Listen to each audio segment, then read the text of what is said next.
Então, enquanto a gente vai começando a nossa discussão aqui, tá? Quero agradecer a vocês que estão aqui. A gente espero que vocês estejam gostando muito do congresso.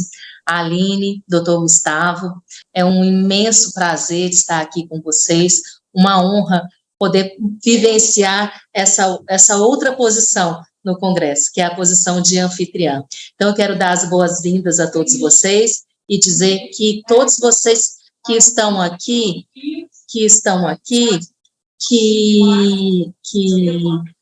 durante também a participação de vocês estarão sendo premiados, tá? Com um curso, uma bolsa de 100% no curso de atualização da Rede Damásio. Então, sem mais delongas, quero apresentar a doutora Aline Giuri, tá? A Aline, gente, ela é graduada em Direito pela FDCI, que é a Faculdade em Cachoeiro. Ela é mestre em Engenharia e Desenvolvimento Sustentável pela Universidade Federal do Espírito Santo. Ela tem especialização em Docência do Ensino Superior pelo Centro Universitário São Camilo. E desde 2008, gente, essa carinha de criança ali não me engana não, tá? Porque desde 2008 ela é professora dos cursos de Direito, Administração e Ciências Contábeis do Centro Universitário São Camilo, onde também é coordenadora do curso de Direito. E também tenho que registrar que o curso de Direito da Faculdade São Camilo, nas mãos da doutora Aline, acabou de receber o selo do OAB Recomenda, porque eu acompanhei. Parabéns, doutora Aline. Então, ninguém mais habilitado para falar de ensino jurídico que doutora Aline Giuri. É contigo. Pessoal, boa tarde. Janaína, muito obrigada pela apresentação. Você esqueceu de falar que nós já nos conhecemos há... Olha quem apareceu aqui, ó. Eu saí da minha sala, Janaína, não sei o que aconteceu. Você Olha, que consegue me voltar. Ô, Fernando, a propaganda foi boa, mas você tem que ficar na sua sala. Eu quero voltar, me leva de volta, por favor. Peraí. Esse mundo virtual é engraçado. Essa foi boa. De fato. Brincadeira, ó. Não sei o que eu vou fazer. Ele veio aqui fazer Fernando, já estamos te tirando daqui e te mandando para a doutora Kelly também veio para... Gente, eu sei que todos vocês querem ficar com a gente, eu entendi, mas vocês precisam ir lá para a sala da mulher do Potifar. Tem mais? Doutora Kelly Nóbrega. A Kelly estava com saudade de mim. Pronto, gente. Coisas que acontecem no mundo virtual. Então, Janaína já fez uma breve apresentação acadêmica, mas vou fazer uma apresentação da vida, né? Eu estou lá na São Camilo desde 2003. Antes de eu me formar na faculdade, eu entrei na São Camilo para trabalhar no jurídico. Janaína foi minha colega lá também. Já estamos aí nessa área da educação há 20 anos. Esse ano eu completo 20 anos de educação, assim, com muito orgulho. Então, não só do ensino jurídico, mas do ensino em si. Foram muitas mudanças, muitas transformações, principalmente no perfil do nosso aluno, que hoje é absolutamente diferente. A gente tem essa dificuldade, o doutor Fernando acabou de entrar aqui falando, mudei de sala e tal, mas para esse novo aluno isso aqui é muito comum, muito simples, o que lá na minha graduação eu jamais imaginava que isso aqui estaria acontecendo hoje. E aí, eu vou ser breve na minha fala, vou fazer uma introdução aqui sobre o ensino jurídico aqui no Brasil, e depois eu vou passar para o doutor Gustavo, que nós já tivemos uma pequena reunião aqui antes do nosso GT, tem muitas coisas, muitas curiosidades aí que ele vai trazer de Portugal, que eu penso que é do interesse da maioria das pessoas entender como que se dá o ensino lá, o acesso à advocacia, essa questão da imigração, né? De repente, o sonho de alguém que está aqui nesse GT é mudar-se para Portugal. E aí a gente vai ficar sabendo disso tudo daqui a pouco. E quando eu comecei a pensar o ensino jurídico no Brasil, e eu fui fazer um estudo, uma curiosidade, os nossos primeiros advogados brasileiros se formaram em Portugal. Nós fomos colônia de Portugal, então a Faculdade de Coimbra, em Portugal, ela gerou o nosso público, os nossos advogados, o nosso pensamento jurídico inicial. As famílias de poder aquisitivo no Brasil mandavam seus filhos para estudar em Portugal, na Universidade de Coimbra. Então, nós somos filhos, enquanto juristas, também de Portugal, frutos de Portugal. E aí nós passamos por esse período de criação do ensino jurídico em 1827, eu anotei aqui para não esquecer, São Paulo e Olinda, e de lá para cá a gente vem aí nesse desafio e muitas transformações. O curso de Direito, ainda hoje, 2023, é um curso que carrega muita tradição, muito formalismo, e isso é consequência da nossa história, do próprio direito, do próprio formalismo do direito. E hoje a gente romper com esse paradigma não está sendo fácil, principalmente com a inserção aí de tecnologias, metodologias ativas. Nada disso é fácil, nem para nós, enquanto coordenadores. Convencermos o professor disso, que isso é uma forma também de se aprender, e nem para os alunos, porque os nossos alunos também não aprenderam assim. E aí, por que se deu isso? A nossa formação, em 1960, ela foi uma formação técnica. A gente passou aí por um período de ditadura militar, nós tivemos um controle do pensamento crítico, um controle da crítica, e aí era um ensino tecnicista.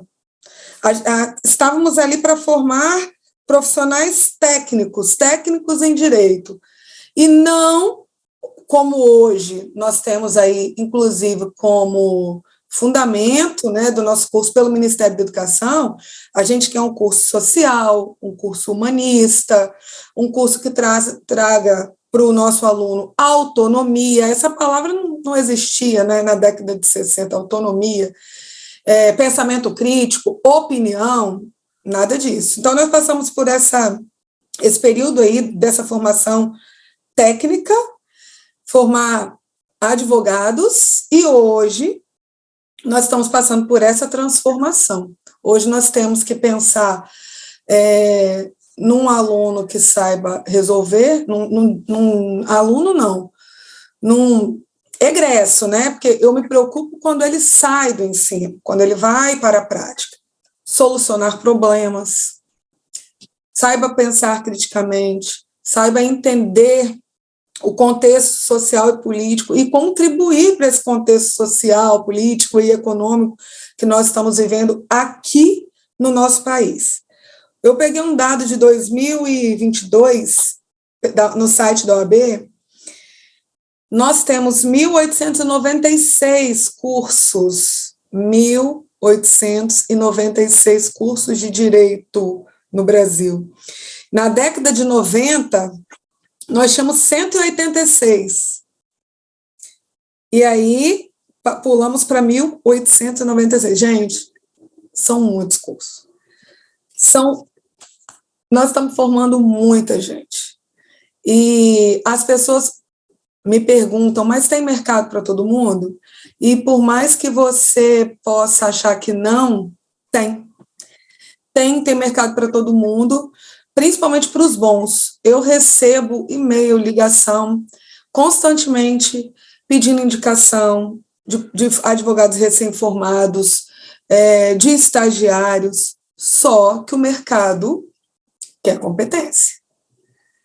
O mercado quer pessoas que estão aqui, como nós estamos agora, se atualizando, discutindo. Nós vamos falar aqui sobre marketing jurídico, fala-se em empreendedorismo jurídico. Quando nós estamos nos atualizando, nos formando, aqui descobrindo, inclusive, um contexto de outro país que está lá em outro continente, Isso agrega muito ao nosso currículo, à nossa formação, e o mercado vai absorver com certeza esse profissional.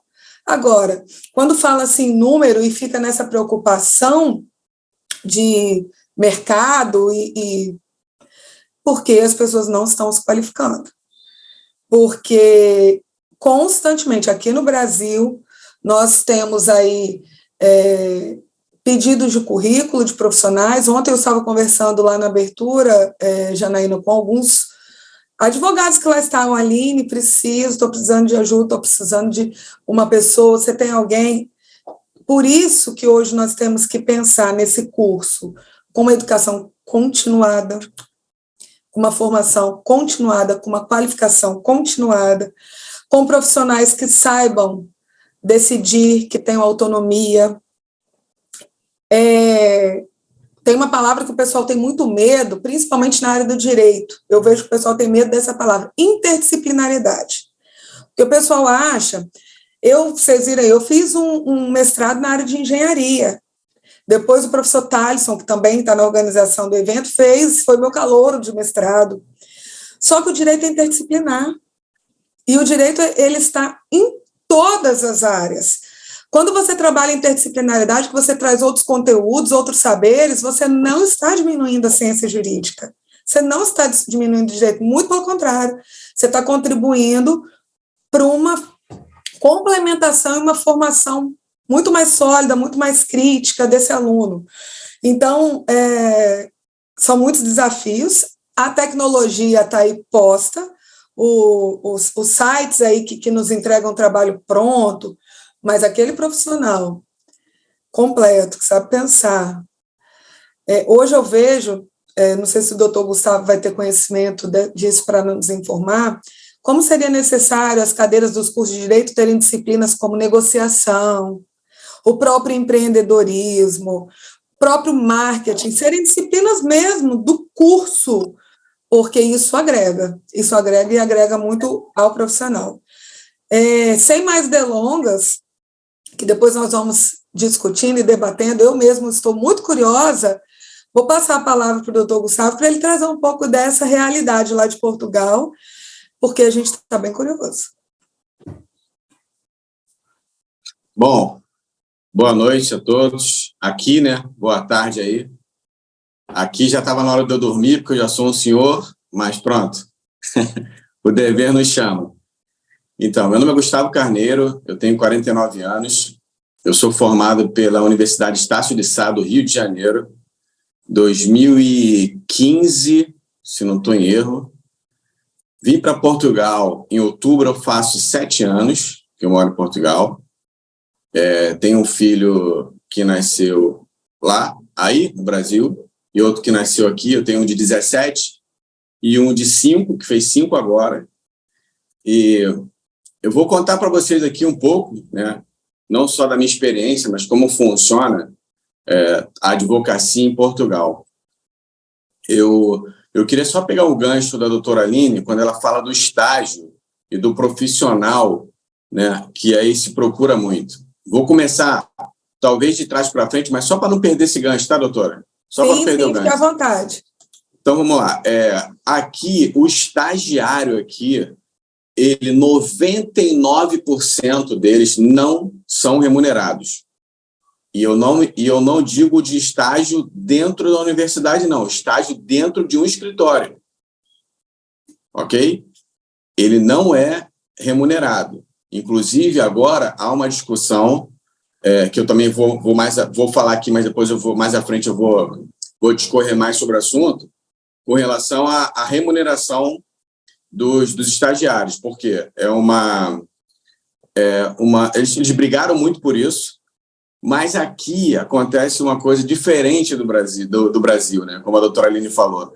É raro a maioria das pessoas aqui advoga por conta própria, né? Não tem escritório, não contratam ninguém, normalmente são sozinhos, tá? E quando não são sozinhos, trabalham mais 2 colegas ou 3, mas todos eles meio que individuais. Então, não tem estagiários, não tem nada disso. Eles fazem tudo. Por exemplo, meu caso, a minha assistente é a minha esposa. É a minha esposa. Então, assim, é muito complicado de ter um advogado ter um estagiário remunerado, tá? Eu queria, já tinha falado com a doutora Aline, explanar aqui para vocês como funciona um pouco comparando, né, o direito no Brasil e em Portugal, principalmente no que diz respeito à formação, tá? Então, eu queria começar dizendo que a formação aqui em Portugal, ela é de 4 anos, não é de 5, tá?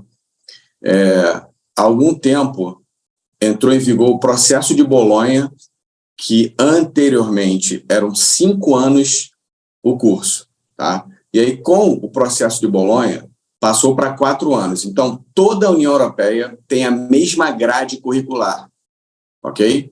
Mesmo tempo de curso. Então, o advogado que é formado em Portugal, ele pode advogar na Itália, na Espanha, dentro da União Europeia, ele pode exercer a atividade, porque é praticamente a mesma grade, a mesma coisa. Tá?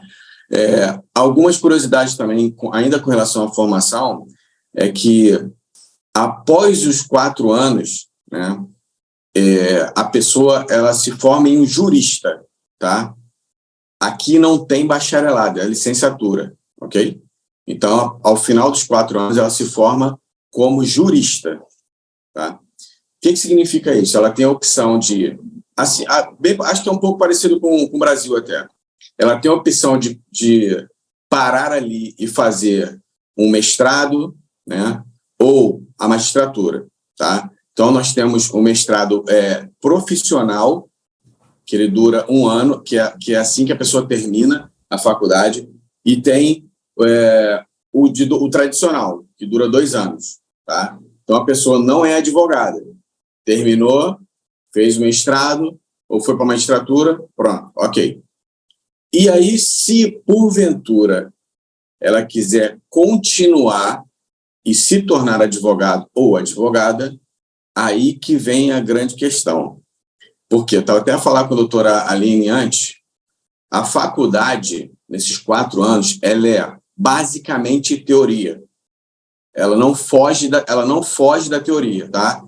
Então, aquela lei seca, né? Claro, os regulamentos, aqui tem muita coisa, mas não tem aquela parte prática, como a gente, por exemplo, a gente sabe que no Brasil eu estagiei no 3º período, então ele já tem contato desde o 3º período com a prática. Exemplo, doutor, no curso aqui na nossa instituição, o curso são 5 anos, que aqui no Brasil são 5 anos, né? Sim. Só que dentro desses 5 anos, contempla o estágio obrigatório dentro do curso. Sim. Então, dentro do curso, o aluno já faz o ensino, o estágio, atividades de extensão, que a gente chama aqui, e atividades complementares, que ele tem que cumprir palestras, eventos, etc. Isso tudo já está na carga horária estipulada pelo MEC, são 3.700 horas, 5 anos. Sim. Então, aqui não. Aqui ele termina a faculdade, aí ele começam 2 etapas de estágio, tá?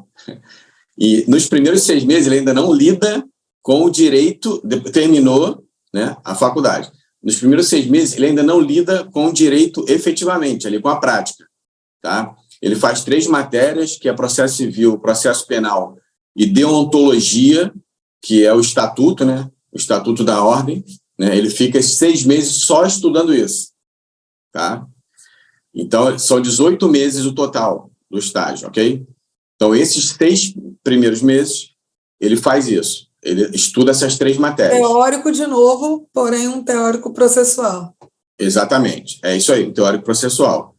O que leva a gente pensar que, assim, dentro da própria universidade, o processo ainda não está nem dentro da cabeça dos alunos, né? Não está ainda, né? Então, vai entrar depois. Que eu acho que é aquela pincelada final, né? Enfim. E aí, passado esses 6 meses, vai para o estágio de 1 ano, tá?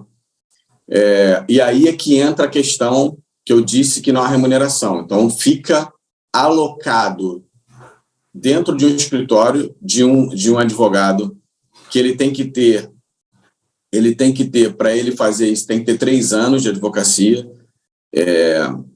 e aí ele pega esse estagiário, e aí esse estagiário vai passar o quê? A fazer peças processuais, audiências, assistências. Depois que ele passar por tudo isso, né, fez tudo isso, passou, está dentro do escritório e tem que passar por isso, não há outra opção, não há hipótese, tem que passar por isso. Terminou tudo isso, ele faz um apanhado desse material, e ele vai apresentar isso na ordem. Quando a ordem verificar que esse apanhado está ok, ele cumpriu as exigências, a ordem libera para esse formando, né, esse estagiário, fazer a prova oral. Calma, ainda tem mais. Não terminou. Após a prova oral, né, ele vai para a prova escrita. Tá? Depois que ele passa pela prova escrita, há uma junção da escrita com a oral. E há que se fazer uma média, né, para que possa alcançar, então, a tão desejada formação como advogado. Então, veja quanto tempo eu estou aqui a falar com vocês sobre a formação. Então, já se conclui que é muito complicado. Muito complicado. Então, eu tenho colegas aqui que desistiram, começaram aqui a faculdade no início, desistiram. Eu tenho colegas que estão muito mais do que 2 anos também nessa tentativa. Só um detalhe, esses 18 meses ele pode ser prorrogado por mais 6, então passa a 24, ok? Então ele pode passar a 24 meses. Mas há uma vantagem que, por exemplo, algumas pessoas são formadas no Brasil, mas não têm a ordem, né? Se formaram, mas não fizeram a prova da ordem. Elas podem vir a Portugal e fazer esse estágio, né, a partir do estágio até o final. Qual é o requisito principal? É a validação do diploma. Tá? Então, tem que trazer o diploma para cá, fazer a validação.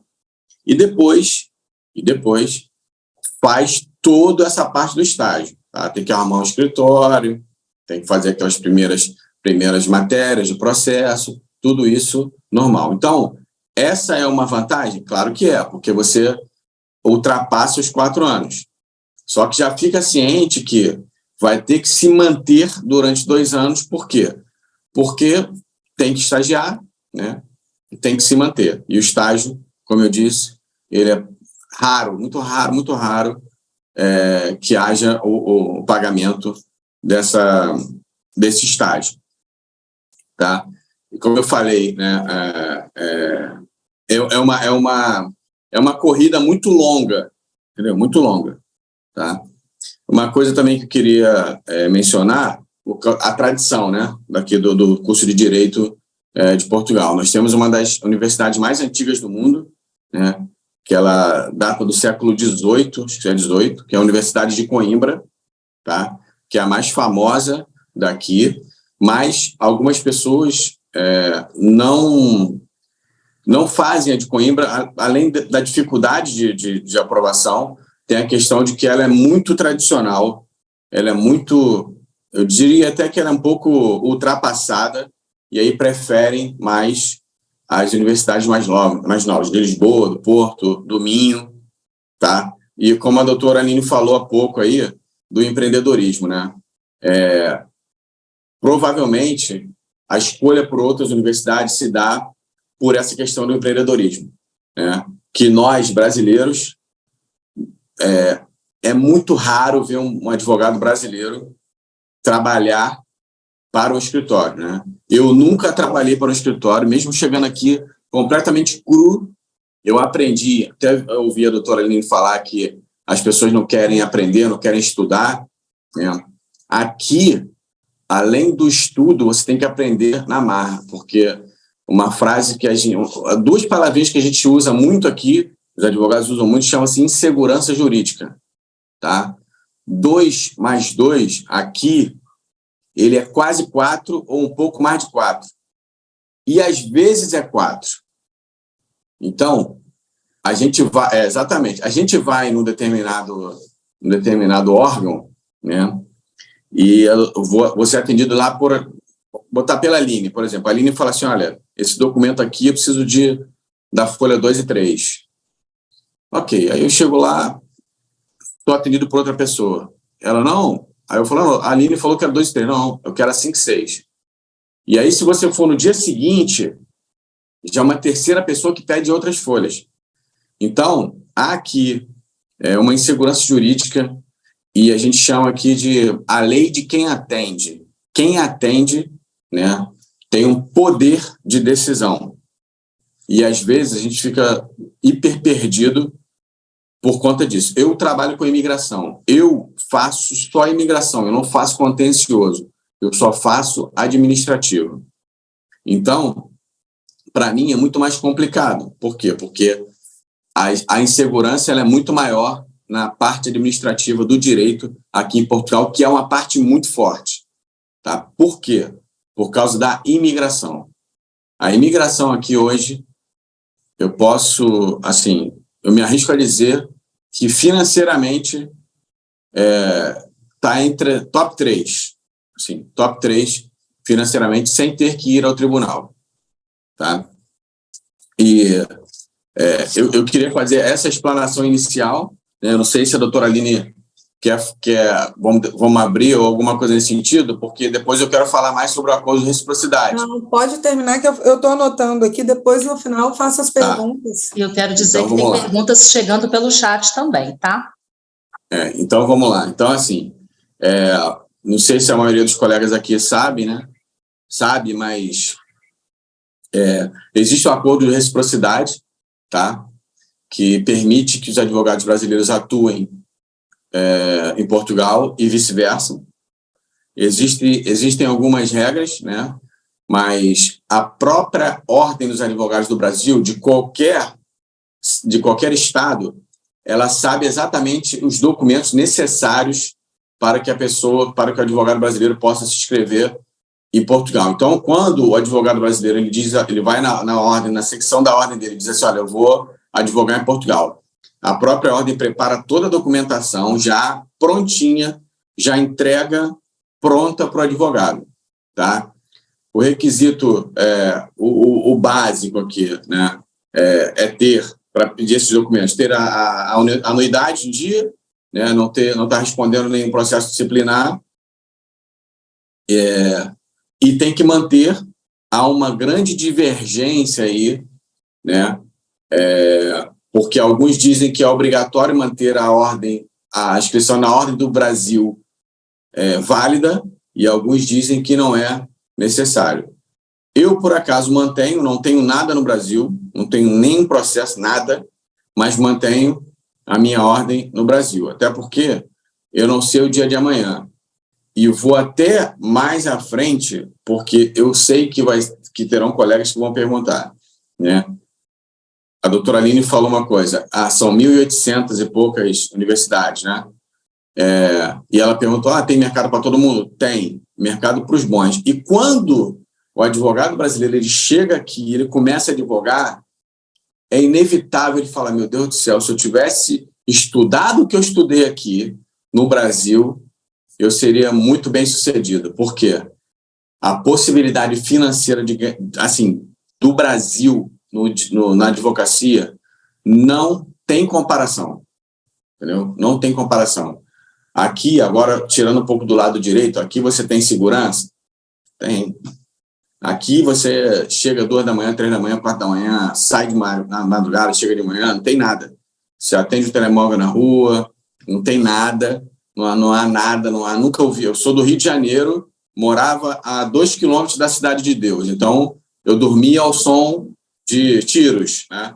Então aqui eu nunca ouvi, né? Eu tenho, como eu falei, tenho 2 filhos, eles andam, o mais velho anda de ônibus, que aqui, uma curiosidade, o nome é autocarro, né? Não é ônibus, é autocarro, e anda de comboio, que é o trem, também sozinho, chega de manhã, chega tarde da noite e tal. Então, essa a balança está aí, porque, na minha opinião, a cereja do bolo é a segurança. Porque a saúde é boa? É boa. Mas se a gente ganha bem no Brasil, a gente paga um plano de saúde, né?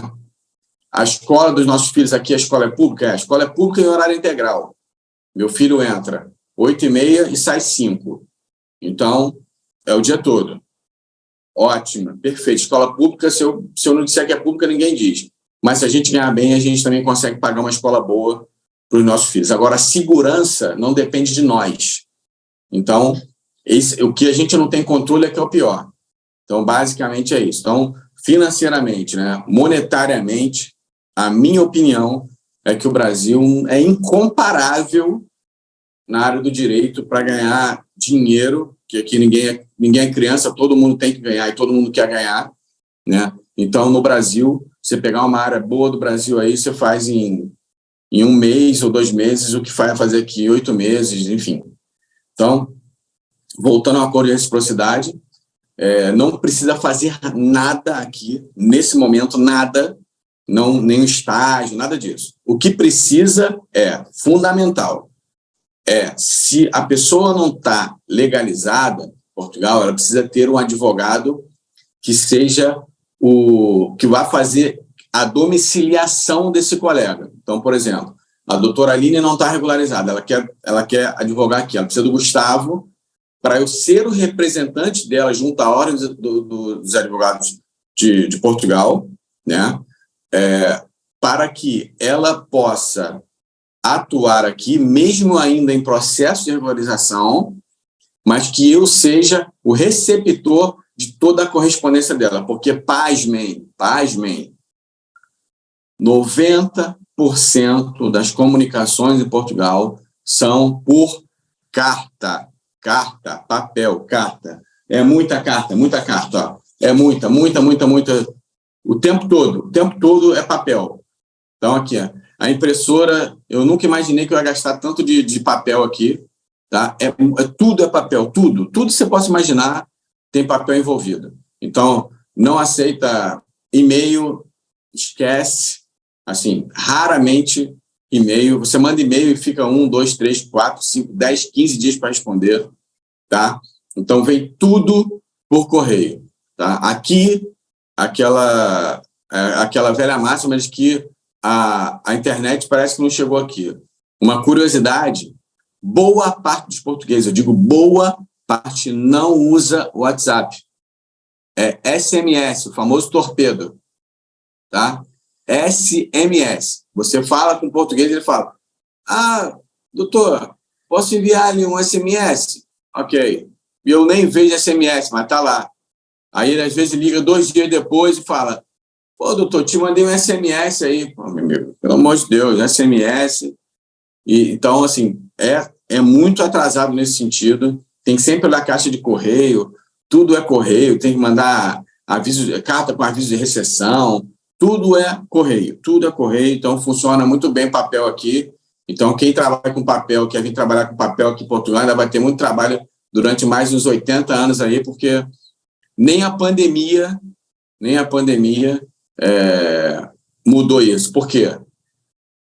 Só uma outra curiosidade. Eu faço muito um órgão aqui chamado Segurança Social, né? Porque o imigrante precisa muito desse órgão. Existem funcionários dentro da Segurança Social que trabalham há 45 anos.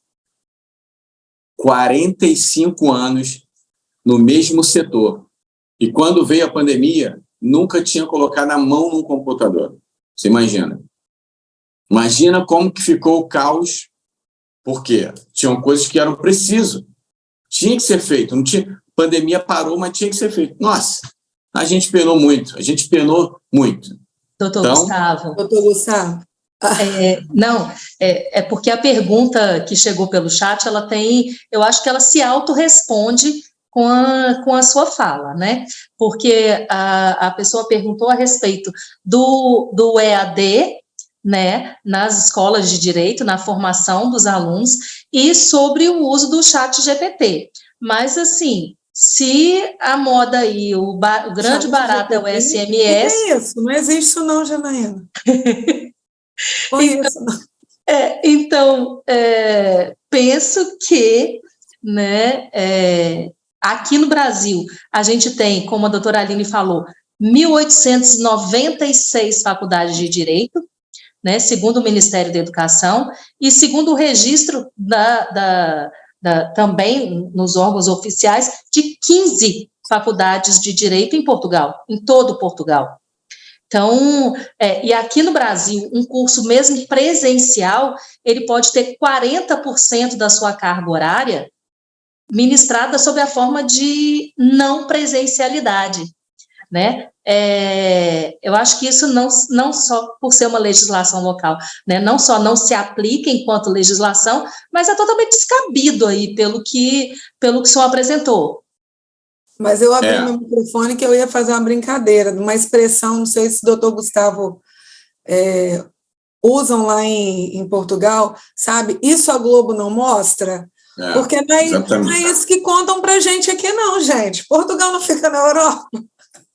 É isso aí. Mas é mais ou menos isso, tá? A gente imagina... Eu sou visto assim dentro do Instagram como um cara muito... às vezes me dizem que eu sou muito polêmico, eu sou grosso. Mas não, eu sou realista. Por quê? Porque esse era o meu pensamento. A Europa, estou na Europa, não vou ver a rua suja, vai ter tudo funcionar 100%, vai ser ótimo, as pessoas educadas. Assim, e eu digo para vocês, para mim,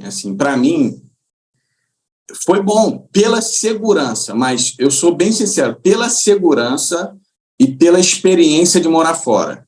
Ok, né? Eu vou daqui para a Espanha, para Madrid, 5 horas de carro. Então, talvez a pessoa gaste isso e de volta no trabalho diariamente. Então, no Rio de Janeiro, eu gastava 2h20 para chegar no trabalho. Entendeu? Doutor, então, o senhor conhece o Rio. Minha irmã mora no Recreio e trabalha em Caxias. Então, o senhor já faz o cálculo aí. Então, exatamente. Eu morava em Jacarepaguá, que é um pouco perto do Recreio. Perto do Recreio, e ia para o centro da cidade. Às vezes eu ia para a Barra da Tijuca, que é do lado, e era 1 hora de viagem. Então, essas questões, é importante falar isso, porque, como a doutora Aline falou, não é essa informação que chega para a gente. E não chegava para mim também, entendeu? Não chegava. Chegava de um país super evoluído, porque é a Europa, mas Portugal é considerado o fim do mundo da Europa, tá? Então, a maioria dos imigrantes que vem aqui, a maioria, o que ela faz? Ela vem, aquele primeiro momento de empolgação, depois ela já procura um outro país para ir. Já procura outro país para ir embora e tal. Eu, assim, como eu advogo aqui, eu tenho uma profissão aqui, mas isso é uma outra questão também, muito importante. Muita gente vem, por exemplo, doutora Aline, vamos dizer que vai doutora Aline e o marido, um exemplo. O marido trabalha com vendas, né? E a doutora Aline é advogada. O marido vai trabalhar na obra, o marido vai trabalhar no restaurante, o marido vai trabalhar no açougue, o marido não vai trabalhar em vendas, porque não é igual a venda daqui. A venda daí não é igual. Eles não aceitam novidades, por exemplo. Se vocês trouxerem aqui uma novidade, eu trouxe um bolo que é com queijo, goiabada, não sei o quê, vou vender para português. Não vai vender. Não vai vender. Vai vender para o brasileiro, que gosta da novidade. Mas o português não vai vender. Entendeu? Então, aqui, eu tenho cliente que era contadora no Brasil. Virou o quê? Virou manicure. Então, eu tenho aqui gente que era administrador de empresa, está na obra.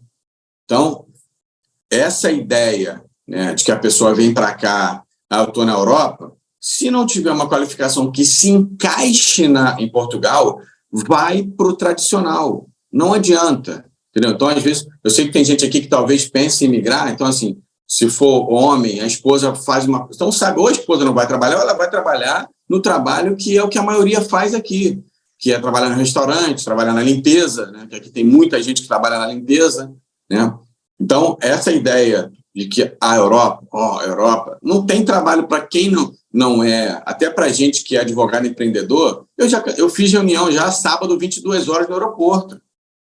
Entendeu? Então, por quê? Porque a gente precisa matar, aí a gente mata um leão por dia, aqui a gente mata a floresta, a selva inteira, entendeu? Todo dia. Não é só um leão, entendeu? Então, assim, essas coisas que a gente tem que pensar. Não boto balde de água fria em ninguém.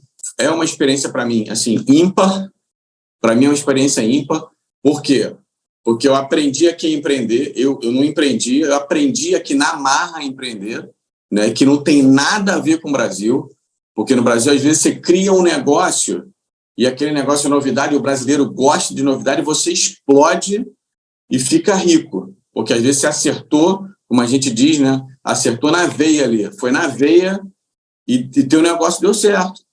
Então, aqui não tem isso. Aqui o advogado, ele é muito tradicional, português, muito tradicional. Extremamente tradicional, tá? Há uma guerra aqui, uma briga agora, porque a gente estava falando com a doutora Aline antes, que eles querem transformar toda a parte administrativa numa espécie de qualquer um pode fazer. Basta que faça uma inscrição na ordem e, por exemplo, quem trabalha com imobiliária pode prestar uma consultoria jurídica. Uma região administrativa, como tem no Rio de Janeiro, pode ter ali alguém que não precisa ser advogado, mas que pode prestar uma consultoria jurídica. Aqui também está em discussão o escritório multidisciplinar. Então, a doutora Aline pode trabalhar com um contador, pode trabalhar com uma imobiliária, tudo no mesmo espaço. E isso, para eles, é o fim do mundo. Eles estão agoniados. É como se o mundo fosse acabar. Tá? E a questão do marketing jurídico também aqui é um retrocesso absurdo. Eu não conheço um advogado português que tenha rede social ativa, Instagram. Sabe qual é a rede social mais utilizada aqui por eles? Vamos ver quem adivinha aí. Facebook. Facebook ainda? O Facebook é assim o ápice para eles. A gente já nem usa mais, mas eles usam tudo o Facebook. Mas, ninguém tem página no Instagram, nada. Mas a Janaína estava falando sobre a pergunta do EAD, então não é hábito aí as pessoas fazerem cursos online, congresso online, igual nós estamos aqui agora. Hoje, por exemplo, na faculdade, tudo é informatizado, não existe papel. O professor pode fazer a chamada do próprio celular. Tudo é informatizado, vamos colocar assim, e desde uma aula que pode ser AD até um registro de frequência, nota, protocolos que os alunos fazem requerimentos administrativos, hoje é tudo pelo sistema. Escaneia, por exemplo, atestado médico. Não precisa mais de papel para nada. Então, aí, nada. O atestado médico, né, para quem tem a aplicação, que aqui não é aplicativo, eles mandam online, tá? Mas tem um porém. Nem todos os empregadores aceitam online, querem um papel. Então, querem papel para poder arquivar, porque não consegue arquivar em um drive, algo parecido. Então, tem que ter o papel, porque eles gostam de papel, pasta, botar um monte de papel lá, entulhar um monte de papel, entendeu? Então, isso é muito... essa parte ela é muito atrasada. Então, infelizmente, né, a gente quer tudo celeridade, e aqui não tem, não adianta, não tem. Então, é muito devagar. E aí, estava falando também com a doutora Aline, do acesso ao direito, né? Quem exerce aqui a defensoria pública é o advogado. E quem paga os honorários do advogado é o governo. Agora, sendo o governo, a gente imagina qual é o valor dos honorários. É ínfimo, horrível, péssimo. Eu tenho colegas que eu conheço que ganharam no ano, R$ 1.500, no ano, para trabalhar igual um burro de carga. Por quê? Porque o cliente dessa parte que a gente chama aqui de SADIT, né? que é Sistema de Apoio ao Direito, né? Ele acha que, por ele saber que é o governo que nos paga, ele pode ligar de manhã, pode ligar de tarde, pode ligar de noite, final de semana. E tem um detalhe: se a gente, por acaso, ficar 2 dias sem atendê-lo, vai reclamação para não sei onde. Então, eu fiz uma ocasião, olha só, uma ocasião eu me inscrevi. Um cliente, ele me ligava tanto que eu, na hora, a última vez que ele me ligou, que eu me enfureci, eu entrei no site da ONU e falei: eu não quero mais, me desligue. Se eu tiver que pagar punição, pode me punir, mas eu não quero mais. Eu tive um cliente e que eu sequer tive presencialmente com ele. Então, a defensoria ela é exercida pelo advogado. E para a gente ter uma ideia do retrocesso que é isso, né? Existem advogados aqui que ficam torcendo para chegar ao final do mês para aquele dinheirinho cair, aqueles 300, 400 euros, 200 euros, 100 euros, para cair lá na conta do governo. Isso, eu não sei se tem algum advogado português aqui, mas não é uma crítica, mas é para a gente ter uma ideia, né, principalmente as pessoas que estão aqui e que imaginam e que querem ter essa experiência. Eu sugeriria o seguinte: quer ter uma experiência aqui? Faz um mestrado, faz uma pós, faz algo assim para conhecer, aí sim, para enriquecer o currículo, né? Ou, não, Gustavo, olha, eu mesmo te ouvindo, eu quero ir. Então, vem. Doutor Gustavo, a gente ainda tem 6 minutos e tem mais uma pergunta aqui que eu acho que vale a pena ser respondida também, que é a respeito da desjudicialização dos processos. Como funciona o trabalho extrajudicial do advogado aí em Portugal? Então, é como eu disse, o extrajudicial aqui, ele é muito forte, né? A parte extrajudicial, ela é forte, mas, ao mesmo tempo, ela é um pouco prostituída, né? Por quê? Porque não há um controle. Então, qualquer pessoa, mesmo sendo considerada aqui uma procuradoria ilícita, qualquer pessoa, ela acaba por atuar, né? Ela vai atuar de uma forma clandestina, digamos assim, na advocacia extrajudicial, tá? Mas é muito forte, né? É muito forte. Eu, por exemplo, eu atuo assim, e tem mercado? Tem. Já foi muito melhor, tá? Já foi muito melhor. Mas hoje ainda tem? Tem, principalmente para quem já se consolidou no mercado, tá? Aí a gente vai formando aquela carteira de clientes, né? E a gente acaba por se consolidar, mas que já foi muito mais forte e que hoje também foi descoberto, como eu falei, pela clandestinidade, que muita gente faz um trabalho que deveria ser feito pela gente. E não há um combate a isso, tá? O combate aqui é muito superficial, muito raso, e muitas vezes o combate é feito por nós, advogados que atuamos assim diretamente no extrajudicial, né? Oi. Pode falar mais uma, pode fazer. Não, é só repassando aqui, porque a gente teve uma colocação aqui da advogada portuguesa, né? Acredito que sim, dizendo que aqui é muito burocrático, sim, mas tem muitas formações online, até mesmo promovidas pela ordem.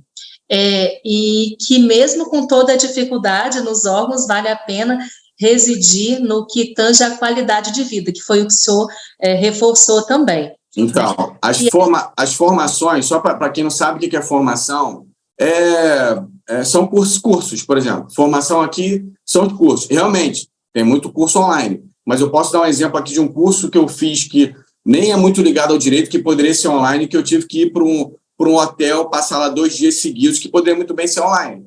Então, assim, eu compreendo a colega portuguesa e, como ela falou, qualidade de vida. É uma outra coisa que eu digo aqui, qualidade de vida é muito subjetivo, sabe?